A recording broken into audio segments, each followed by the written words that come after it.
मराठी साहित्यात सध्या अनुवादित साहित्याचा भरणा वाढला असून मूळ मराठीतील सकस साहित्य निर्माण होण्याचे प्रमाण घटले आहे। वर्तमान आव्हाने साहित्यात उमटणे आवश्यक आहे। जेव्हा माणसाच्या मनात पुन्हा मानवतेचा जिव्हाळा निर्माण करणारे साहित्य लिहिले जाईल तेव्हाच खऱ्या अर्थाने साहित्य संमेलनाचे उद्दिष्ट साध्य होईल, असे प्रतिपादन ज्येष्ठ साहित्यिक डॉक्टर सुनील कुमार लवटे यांनी केले। सावंतवाडी येथील माजी आमदार जयानंद मटकर विचार मंचावर आयोजित पहिल्या सिंधुदुर्ग जिल्हा साहित्य संमेलनाचे उद्घाटन करताना ते बोलत होते।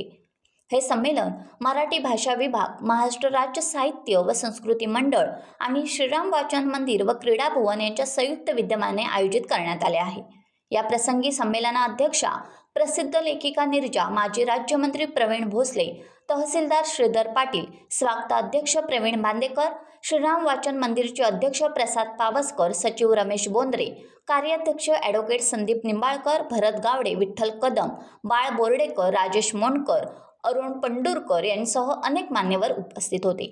कार्यक्रमाचे प्रास्ताविक व सूत्रसंचालन प्राध्यापक अरुण पंडुरकर यांनी केले, तर माजी राज्यमंत्री प्रवीण भोसले यांच्या हस्ते डॉक्टर लवटे यांचा सत्कार करण्यात आला।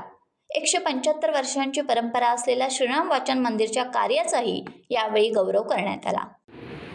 मी तुम्हाला असं सांगेन की खांडेकर, पाडगावकर, चित्रेम खानोलकर, उजव्या सोंडेच्या भावल्या लिहिणारे आमचे प्रवीण बांदेकर, ही सगळी साहित्यिक मंडळी आज जे परस्वाधीन आहे ते स्वाधीन झालं पाहिजे म्हणून हा साहित्याचा मांडव आज आपण घातलेला आहे। आपल्या पूर्वसुरींनी 100 वर्षांपूर्वी मित्रांनो कोकणबद्दल जे सांगितलं त्यामध्ये मित्रांनो कसोबरदेखील फरक नाही।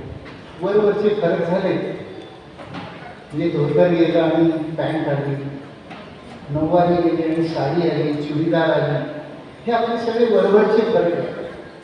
आणि मला तर सांगाल, परत मी तुम्हाला तुमच्याबद्दलचा पूर्ण आदर व्यक्त करून सांगेन की मला 2 शहरं महाराष्ट्रामध्ये दिसतात। एक आहे पुणे, ती जी महाराष्ट्राची विद्यमान बौद्धिक राजधानी मानली जाते। पण मी तुम्हाला अभिमानाने असे सांगेन की मुंबई नुसती आर्थिक राजधानी नाही, मुंबई महाराष्ट्राची सांस्कृतिक पण राजधानी। जो चाकरमान्या मुलगा आहे त्यांनी अजून माणुसकी मुंबई जिवंत ठेवली आहे। कोकणाचं हृदय हे आजही माणुसकीने भरलेलं आहे। माणुसकीने भरलेली हृदय जर तुम्हाला कुठे पाहिजे असतील तर त्यासाठी फक्त आणि फक्त सिंधुदुर्ग जिल्ह्यात जावे। ही परंपरा आपण आपल्या साहित्यातून उद्याच्या पिढीसाठी जपण्यासाठी हे साहित्य संमेलनाची माझी धारणा आहे। मित्रांनो, मराठी साहित्याचं विश्व सध्या एका अर्थाने एका वेगाकडे विश्व आहे। म्हणजे मी अत्यंत जबाबदारीने तुम्हाला सांगेन की आज मराठीमध्ये जितकं अनुवादित साहित्य आहे, म्हणजे दुसऱ्या भाषेतून मराठी भाषेत अनुवादित झालेलं जितकं साहित्य आहे तितकं मूलतः मराठीत लिहिलेलं साहित्य आता येत नाही। माणसांच्या बरोबर साहित्याचा चेहरा, साहित्याचं हृदय, साहित्याची शैली, साहित्याचे विषयही बदललेले आहेत। नीरजा उद्या भाषण करेल, नीरजासारख्या कवयित्रीच्या तुम्ही कविता वाचा, तुमच्या असं लक्षात येईल की तिचं हृदय पण आणि प्रवीणचं हृदय पण खांडेकरांचं इम्प्लांट हृदयच आहे। या दोघांनाही असं वाटतं की 100 वर्षापूर्वी जी माणुसकी या कोकणामध्ये होती त्याचं पुनरुज्जीवन परत एकदा झालं पाहिजे, अशा हेतूने ही मंडळी वर्तमानात लिहित आहे। सगळ्या तरुण मित्रांना मी सांगणार आहे की यांचं तर साहित्य तुम्ही वाचाच, पूर्वसुरींचं साहित्य वाचा, पण वर्तमानात जे हरवलं पण आहे मराठी साहित्याचं, ते हरवलं पण काय आहे मित्रांनो?